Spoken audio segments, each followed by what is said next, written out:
Sexuality is everyone's business. We can't stand up for those who are being harassed or made to feel less than. Then who can we expect to stand up for us when it's our turn to be in their position? Perhaps in the end, apathy to oppression is just as bad as oppression itself, but I'm not here to get philosophical today. So when was the last time you heard any of the following words on TV, at school, at work? She-male, bender, tranny. But you say, some people say, oh, it was just banter. It didn't hurt anyone. Didn't it? Stonewall carried out a survey across British schools, and they found that almost half of pupils who identify as lesbian, gay, bisexual, transgender onwards hear this kind of language at school every day. What kind of atmosphere does that lead to? I'll tell you.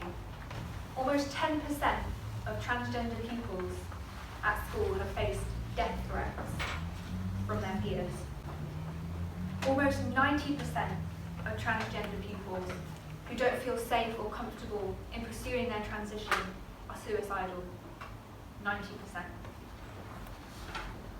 Less than half of all schools taught their pupils that this kind of transphobic language is not okay.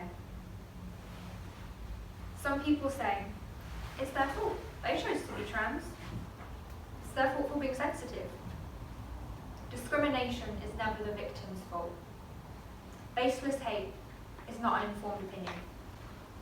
You don't choose to be trans, it's a feeling that bubbles inside you for years and years until you just have to let it out. It's breaking point, you have to do something about it.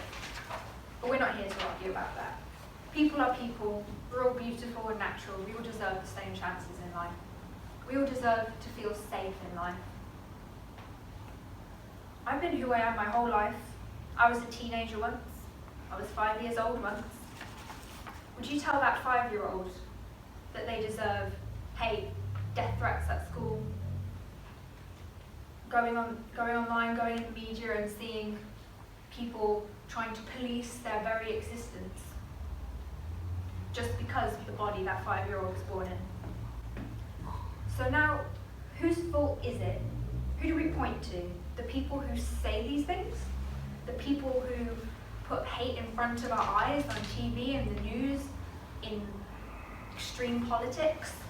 The people who try to regulate our bodies and medicalize us? Teachers who don't teach that it's wrong? Well, the answer is really simple, and it's not easy for us to accept, but it's the answer. It's my problem, it's your problem, society's problem, it's everyone's problem. Anyway, let's talk about memes. You guys like memes, right? Who doesn't love a good meme? We've all seen the cats with the funny captions on the bottom and the Fortnite dances. Tell me, have you heard of these memes? Triggered jokes. Did you just assume my gender jokes? Special snowflake trans social justice warrior jokes. Okay, let's roll through some of those and why they're a bit more harmful than we think. Triggered is actually a psychiatrist's term that's been blown out of proportion by these memes. It originally means something that sets off an episode of anxiety or post-traumatic stress disorder. Say, for example, if you were a war veteran, your trigger might be hearing fireworks on bonfire night because it reminds you of gunfire. Now, if your sense of humour has stooped to the point where you're making fun of people who have real trauma and real mental illnesses, then you might need to reevaluate. Most of us trans people aren't special snowflakes. You get triggered, we're just going about our lives. We're not hurting anyone else. If you say hateful things to us, we're probably not going to have a tantrum and scream about it. We're just going to move on and think, well, I'm not going to listen to that person today. I can promise you, not one of us says, did you just assume my gender? Because if we did, that would put us in direct danger every day. And to be honest, getting beat up isn't how I like to spend my Saturdays. It's frightening how many people start with just these little jokes. I used to know someone, I'm not going to call him a friend because he wasn't. He started off by saying these things in jest, as banter, Then he started leaving comments with these words in on people's videos, on people's social media. Then he went on YouTube and started watching people who would say such hateful things about all sorts of groups of people, not just trans people. It spiraled from there. He started liking alt-right Facebook groups. He started talking in this vitriolic way about anyone who wasn't straight, white, cisgendered, heterosexual. Anyone who wasn't just like him was an enemy in his eyes. It snowballed just from some harmless jokes, and it's really shocking to think about how easy it is to get sucked in by memetics, that's memes to you and me. It could be someone you know, it could be someone you don't know, but the person it affects could also be someone you know. Estimates say that 1 in 100 people is transgender. Estimates say that 10 in every 100 people are gay or bisexual. You might not know. It might be you, it might be the person sitting next to you, and they just haven't told you. I know it's me.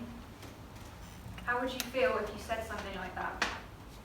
If you knew it was the person next to you, or your brother, or your sister, or to the adults in the audience if it was your own child? So what can I do, I hear you say? The easiest thing to do, stop sharing hateful content on the internet. Think about the words that you're saying. Stop sharing sensationalized news stories that have no fact-checking in them. I'm not going to spy on you in the bathroom. I'm not going to take your kids and do operations on them, because that's absurd. And to be honest, if people were doing that, I'd be a bit worried, because I'm an adult, and I'm not allowed to see my gender surgeon for 3 years, at least.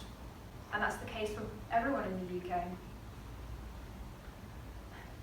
The next thing you can do is call out negative behaviour when you see it. It's as simple as saying, that's not really funny, or that's not that cool. I promise it's not going to hurt your street cred. And you might be making someone around you feel safer in who they are, safer in what they want to do with their life, safer in their environment. Because I'm going to tell you, I don't feel safe all the time when I stand up and do these talks, not just at TEDx. I do this in schools all around the country. I do this online. I stand up for my trans brothers and sisters and other siblings who aren't in that safe position to share their voice. Being trans isn't my whole personality, it's just the part that people like to pick at. I'm just a guy. I play video games, I like margarita pizza, I like classical music. I'm a multifaceted individual. All of you have different parts of your personality. You might like gardening. You might play Fortnite with your friends on the weekend. We're all equally deserving of love, tolerance, and respect. We're all beautiful creatures with so much more than just a label that's slapped on us. Boy, girl, trans, gay, lesbian. I promise that you can make a difference if you speak out, think,